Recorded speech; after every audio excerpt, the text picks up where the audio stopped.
Kehinde Adegoke, otherwise known as Kenny Crown.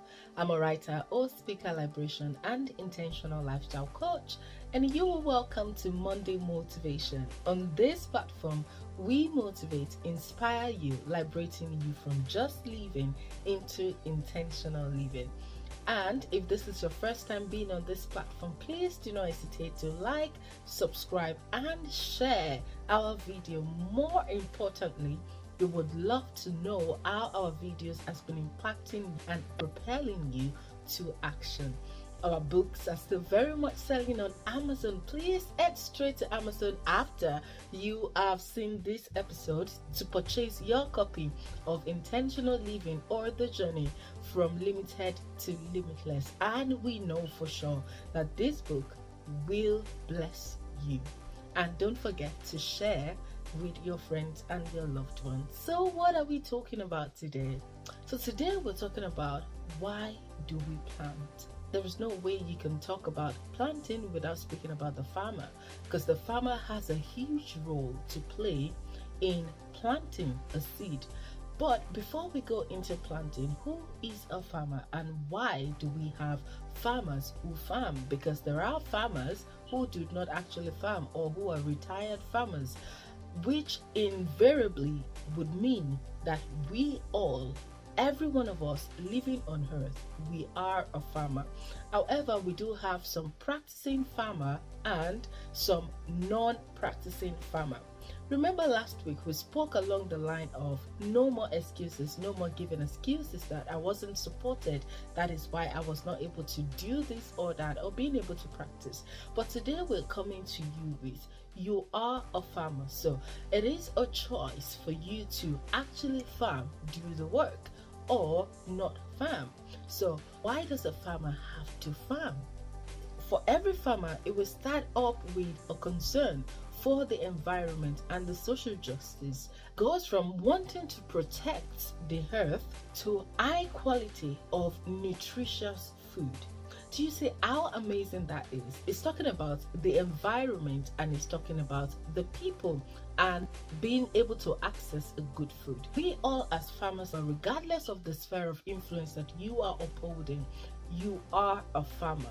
So first, you can be doing whatever you're doing for the society, to the change of the world, to be able to change a particular sector, or to be able to affect or effect changes in the life of people. So these are the reasons why we do what we do, which is why before you venture out into doing something, you need to sit back and ask yourself, why am I doing what I'm doing? Is it actually meeting the needs of the people? And would it change something? Would it solve a problem? So which is why we're looking at that area, because I think when it comes to farming, there is a lot of things that needs to be done. And for every one of us in any sphere of influence that you may have found yourself, there has to be a pattern or a structure that would propel you to achieving the exact reason why you've started out what you're doing. First of all, we need to know that farmers live in different areas, different climates, landscapes, and they must adapt their growing practices to their local conditions.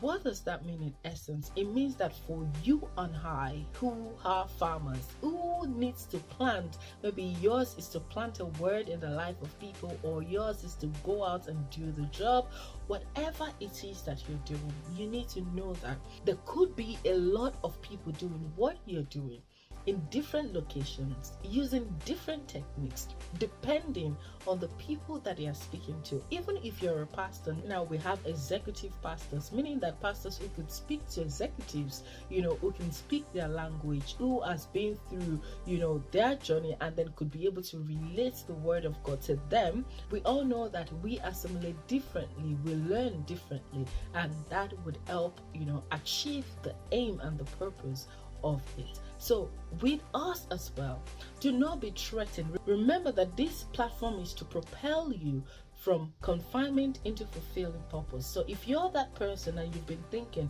oh, a lot of people do what I'm doing, I don't need to do that anymore, I need to run forward and do something else. No, we need to stay where we are planted. We need to stay in our local condition. And that is not to say that we have to operate locally, but that is just to say that within your community, within your environment that you are right now, there is so much that you can do before you then expand and be the public figure, or be the person who is on the national or the international level.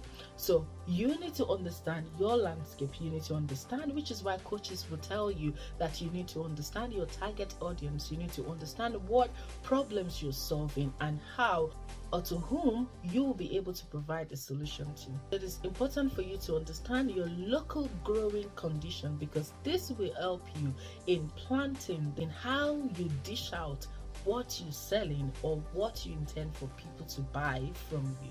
The next one is you need to decide on what are you planting, what do you intend to grow. So now you want to plant the tomato seed, you will not be expecting to grow potatoes, or it has to be what you've planted. So you have to decide what I'm dishing out right now, what I intend to put inside the soil, what will it produce, and if it produces this, who will be able to benefit from what I am planting, or from what I am growing, or what I am watering.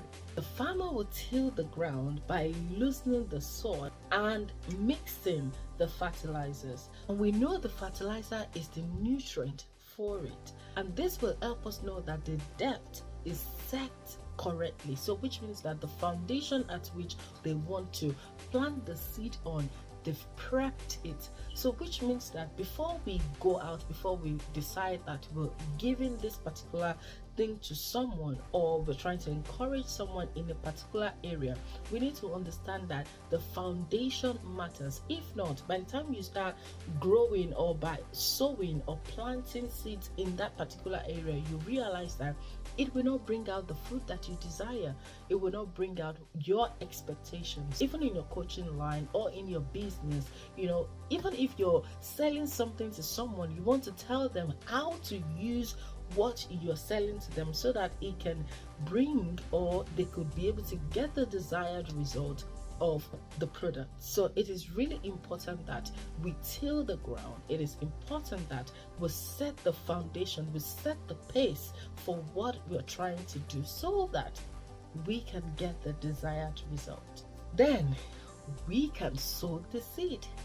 We can allow them use the product. We can allow them, go forward and begin to go through the preparation stage. They can go ahead. So take, for instance, it's your business, you're making profit. What you need to do is, after telling them how to use it, then you let them use it. You give them that opportunity to use it. And that is why, after prepping the ground, the farmer will always plant the seed. And these people will keep using it. Take, for instance, you're selling like a cream. You've told them how to use the cream. You've taught them the correct application for it.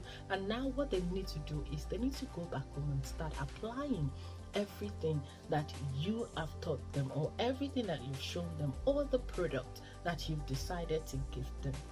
So then we move forward to watering and planting it. So this is when we keep checking on our product, we keep checking on the application. How is the product? Are you seeing the change, or is there something else that you need to help them with? Are they using it correctly? Is it the right amount? Or that is what we need to do in that aspect. And then the last one is we start investing. This is where people start sending us the testimonials of how the products have been of great impact to them, or how they've been able to get results from the solution that you've been able to provide. You see, we all are farmers. We all are out there to do something to make a change or to make an impact. But there are patterns, there are structures that we need to go through that will help us. And in the process of it, we need to also work together with people who have gone ahead of us to help us, to channel us and to guide us through the right process, so that we can be able to get the desired result. It would be a shame for a farmer who plants and labor so hard but not getting anything on the harvest day. And it would also be a shame on a farmer who plants and forgets to water or nurture it or pluck out the weeds that could endanger the process of the result. So, as a farmer, we must be intentional about what we do. Remember, we don't have to go to the field and have our cutlass and have all of this and say we want to go to the field to become a farmer. When you go out to speak about your business, you are a farmer. You are going into the field, and your weapons will be your words and your presentations on how can I deliver this to the people? How can I plant the word? That is you setting the pace. So you see, we all are planters. We all are farmers. We may use different approach, but we still have the same structure.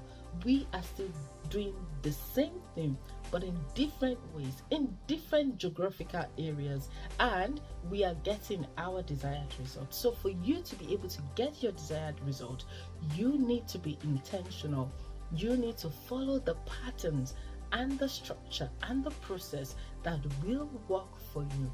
Do not sit down and expect to get the same result as someone who has been going outside. However, remember, I always say something. It is good to work hard. However, it is best to work smart. And working smart is having the necessary knowledge required for that thing that you're doing. So have you been able to gather as much as you need for that? A farmer don't just become a farmer. They learn how the ground will yield to what they're trying to produce. They learn different soils that they could plant on, or what could go on a particular thing, which is what is expected of us. So what are you planting? Do you know yourself as a farmer? How intentional are you to give people the desired result? So till I see you again next week, do not forget, it is important that you see yourself as an intentional farmer who is going out to the field this week and planting, watering to get the desired result. See you. Bye now.